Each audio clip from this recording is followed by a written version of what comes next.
Yun, another day, may setup na naman tayo ng Honda ADV 160. Yan. Ilagyan natin siya ng atom. Ito rewiring ang ginawa namin dito. Nagpalit ng bagong wiring. Tapos nagpa-install din si boss ng Bosch Europa. Ito Bosch Europa. Yan. Yan yung wiring natin dito sa mga horn. Yan. Dito yung stock. Tapos ito naman po yung Bosch Europa. Yung Bosch Europa natin, wala po tayong tinupi dyan. Talagang straight lang po natin ilagay. Tapos pagdating naman sa wiring dito sa busina, ito yung sa stock. Yan. Nakabalot na rin yung pinaka switch niya ng braided na red black. Ganon din sa switch ng Senlo. Yan, binalutan din natin siya. Bali naka braided na siya. Tapos premium passing. Ano yung kulay blue?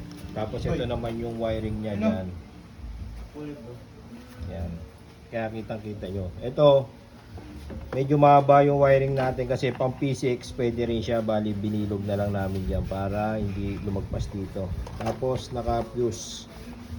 Yan, night tripper yung ilaw niya. Kaya malaking fuse yung ginamit namin.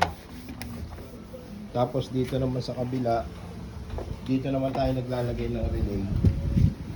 Yan. Ito yung relay na gamit natin, Japan relay. Yan. Makikita nyo, seal type po yung gamit natin. Nais naman yung brand niya. Yan. Kaya dito tayo naglagay para in case na may papalitan, dito lang po bubukas sa kabilang kaha. Tapos yung balas ng atom niya, dito na natin nilagay. Naka braided din po yan. Tapos naka shrinkable tube. Yan. Para kung sakaling magpalit si sir ng ilaw, dito lang po magbabaklas. Tapos ito naman yung isang Bosch Europa niya. Yan yung latag ng harness niya. Walang magulong wiring, isang straight lang. Tapos pagdating dito sa harap, ang gano'n na. Gumawa pang pababa. Yan, kita nyo naman yung braided na red and black.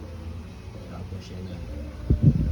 Dito, mahaba kasi pang PCX sa ADB, isang wiring lang tayo. Yan, pagdating dito sa baterya, naka-fuse. Bale ito, ginawa rin pala namin, to deep clean. Mapapansin nyo, malinis na yung makina niya. Ganun.